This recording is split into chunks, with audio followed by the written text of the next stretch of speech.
I found most people don't know who they are. They really don't.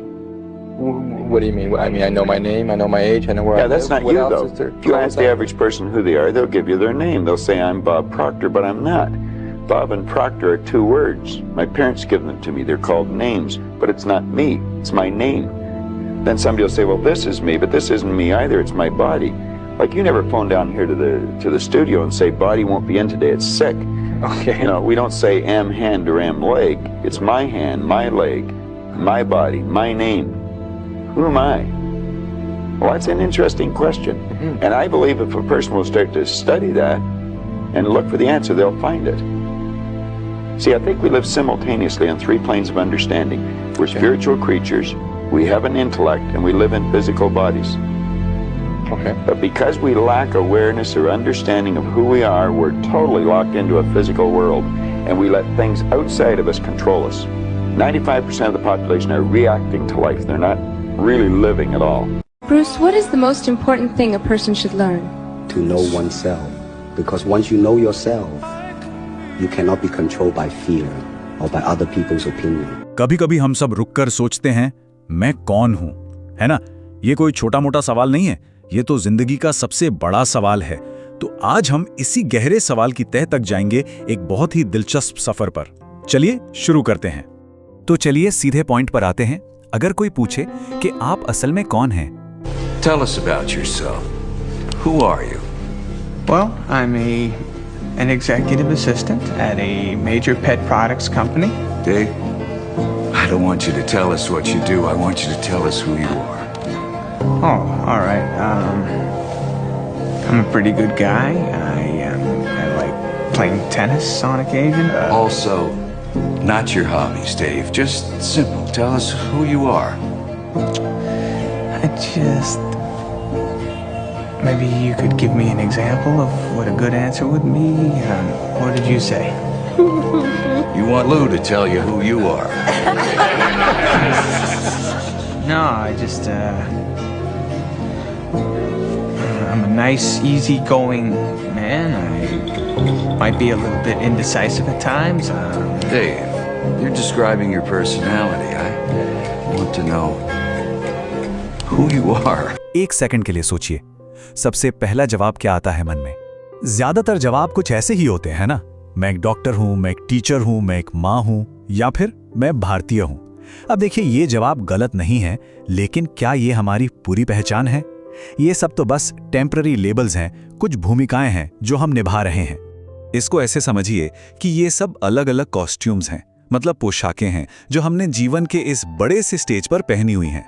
Doctor का coat, एक parent की जिम्मेदारियां, ये सब तो समय के साथ बदल जाता है, पर इन सारे कॉस्ट्यूम्स के पीछे जो असल एक्टर है वो कौन है? वो असली मैं कहाँ है? तो चलिए इन सभी लेबल्स और रोल्स को थोड़ी देर के लिए साइड में रखते हैं और अपनी असली पहचान को खोजने के लिए थोड़ा और गहरा उतरते हैं। एक बहुत ही इंटरेस्टिंग बात पर ध्यान देते हैं, हमारी अपनी भाषा पर। हम कभी ये नहीं कहते कि मैं शरीर हूं। हम हमेशा क्या कहते हैं? मेरा शरीर, मेरा मन, मेरे हाथ। ये जो छोटा सा शब्द है ना, मेरा, इसी में एक बहुत बड़ा राज छिपा है। सोचिए, जब हम कहते हैं मेरी कार या मेरा घर, तो ये तो साफ है कि हम उस चीज के मालिक हैं, हम खुद वो चीज नहीं हैं, राइट? तो इसी लॉजिक से जब हम कहते हैं मेरा शरीर या मेरा मन, तो इसका मतलब भी तो यही हुआ कि हम इनके भी मालिक हैं, इनसे अलग हैं। तो फिर सवाल वही है, ये मालिक, ये मैं आखिर है कौन? सदियों से लगभग हर स्पिरिचुअल ट्रेडिशन ने इस मैं को एक ही नाम दिया है, आत्मा, द सोल। आप ये शरीर नहीं हैं, आप तो इस शरीर रूपी कार को चलाने वाले ड्राइवर हैं। कार बदल सकती है, पर ड्राइवर तो वही रहता है।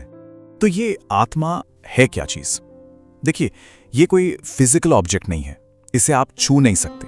ये चेतना की एक चिंगारी है, a point of light, a being of conscious energy, एक ऐसी ऊर्जा जो इस पूरे शरीर को चला रही है, इसे कॉन्शियस बना रही है। और एक और दिलचस्प बात, माना जाता है कि आत्मा का निवास स्थान, मतलब उसकी सीट, माथे के बीचों बीच, दोनों भवों के बीच है। शायद यही वजह है कि भारत में बिंदी या तिलक लगाने की परंपरा है। ये एक कांस्टेंट रिमाइंडर है कि हमारी असली पहचान ये शरीर नहीं बल्कि इसके अंदर बैठी हुई वो चेतना है। अच्छा, तो इस कॉन्शियस एनर्जी यानी आत्मा के पास 3 बहुत ही पावरफुल फैकल्टीज हैं, 3 अदृश्य शक्तियां जो मिलकर हमारी पूरी कॉन्शियसनेस, हमारी चेतना को बनाती हैं। इसमें सबसे पहली फैकल्टी है माइंड यानी हमारा मन। ये तो हम सब जानते हैं, ये कभी शांत नहीं बैठता है मां। ये एक नॉन स्टॉप मूवी स्क्रीन की तरह है जिस पर लगातार थॉट्स, फीलिंग्स और आइडियाज की फिल्में चलती रहती हैं। दूसरी शक्ति है इंटेलेक्ट यानी हमारी बुद्धि। ये हमारे अंदर का जज है जो सही गलत का फैसला करता है। माइंड तो बस विचार बनाता है, जैसे चलो आइसक्रीम खाते हैं, लेकिन इंटेलेक्ट उसे जज करता है, रुको ये सेहत के लिए ठीक नहीं है। ये रीजनिंग और डिसीजन मेकिंग की पावर है। और तीसरी और सबसे गहरी फैकल्टी है संस्कार। ये हमारी आदतों और पर्सनालिटी का सॉफ्टवेयर है। हमारा जो स्वभाव है, हम जैसे रिएक्ट करते हैं, वो सब इन्हीं संस्कारों से तय होता है। ये हमारे हर एक्शन का एक डीप रिकॉर्डिंग सिस्टम है। अब ये सारी बातें सुनने में काफी स्पिरिचुअल लगती हैं, राइट? लेकिन क्या आप जानते हैं कि मॉडर्न साइंस भी अब कुछ ऐसे ही इशारे कर रहे हैं? चलिए देखते हैं कि विज्ञान इस चेतना की पहेली के बारे में क्या कह रहा है। देखिए, न्यूरोसाइंस ये तो मानता है कि दिमाग एक सुपर कंप्यूटर है, पर यह नहीं समझा पाता कि हमें चीजों का एक्सपीरियंस कैसे होता है, मतलब खुशी या दुख का एहसास कहां से आता है। क्वांटम फिजिक्स कहती है कि आखिर में सब कुछ एनर्जी और इंफॉर्मेशन है। और अब तो कुछ थियरीज ये भी कह रही हैं कि कॉन्शियसनेस शायद दिमाग की पैदाइश है ही नहीं, बल्कि वो तो यूनिवर्स का ही एक फंडामेंटल हिस्सा है। और इससे भी ज्यादा चौंकाने वाली चीज है नियर डेथ एक्सपीरियंसेस पर हुई रिसर्च। डॉक्टर सैम पार्निया जैसे कई रिसर्चर्स ने पाया है कि कुछ मरीज जब उनका ब्रेन क्लिनिकली डेड होता है, कोई एक्टिविटी नहीं होती, तब भी वो अपने शरीर के बाहर से डॉक्टर क्या कर रहे हैं ये सब देख और सुन पाते हैं। ये कैसे पॉसिबल है? ये इस बात का एक बहुत बड़ा इशारा है कि कॉन्शियसनेस शायद शरीर पर डिपेंड नहीं करती। अब साइंस के एक बहुत ही बेसिक नियम को याद करते हैं जो हम सब ने स्कूल में पढ़ा है, the law of conservation of energy. ये नियम क्या कहता है? यही कि एनर्जी को ना तो बनाया जा सकता है और ना ही खत्म किया जा सकता है, वो बस अपना फॉर्म बदलती है। तो अब इन दोनों बातों को जोड़कर देखिए। अगर आत्मा, जैसा हमने कहा, एक कॉन्शियस एनर्जी है और एनर्जी को कभी डिस्ट्रॉय नहीं किया जा सकता, तो इसका मतलब क्या हुआ? इसका मतलब यह हुआ कि आत्मा इटर्नल है, अमर है। अच्छा, तो इस सारी जानकारी का हमारी डेली लाइफ में क्या मतलब है? इसका हमारी जिंदगी से बहुत गहरा कनेक्शन है। यह तय करता है कि हम किस अवेयरनेस में जी रहे हैं, बॉडी कॉन्शियसनेस में या सोल कॉन्शियसनेस में। इसे समझने के लिए वही एक्टर और कॉस्ट्यूम वाली एनालॉजी सबसे बेस्ट है। आत्मा एक अमर एक्टर है और यह शरीर सिर्फ एक कॉस्ट्यूम।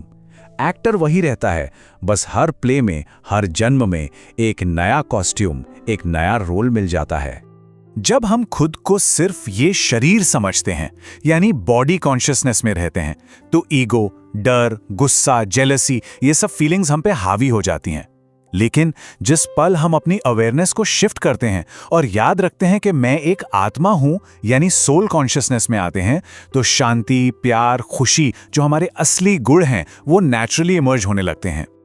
और बस अपने अवेयरनेस का ये छोटा सा शिफ्ट, मैं शरीर हूं से मैं एक आत्मा हूं, पर ले आना, इसी को सेल्फ रियलाइजेशन यानी आत्म अनुभूति कहते हैं। और यही राजयोग मेडिटेशन का सबसे पहला और सबसे जरूरी कदम है। अपनी असली पहचान को जानना, यही सच्ची शांति की शुरुआत है। तो हम आज इस चर्चा को एक सवाल के साथ खत्म करेंगे। अगर हमारी चेतना, हमारी अवेयरनेस एक एनर्जी है और एनर्जी को कभी खत्म नहीं किया जा सकता, तो फिर इस शरीर के बाद व्हाट हैपेंस नेक्स्ट? जरूर सोचिएगा इस पर। 99.9999% of the people die without ever even asking this question or even trying to answer it. The utmost top question in spirituality is, who am I? What am I? You feel like you've been told by the world who you are. You have taken that to be the answer.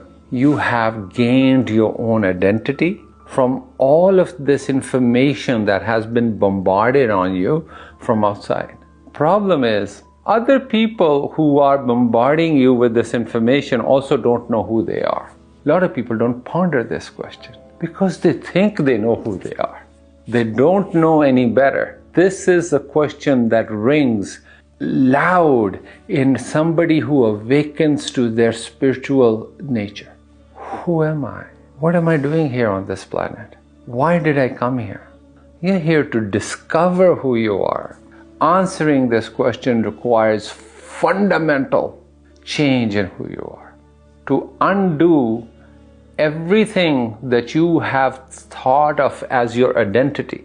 I can answer that question for you, but it's so much more fun if you answer it for yourself.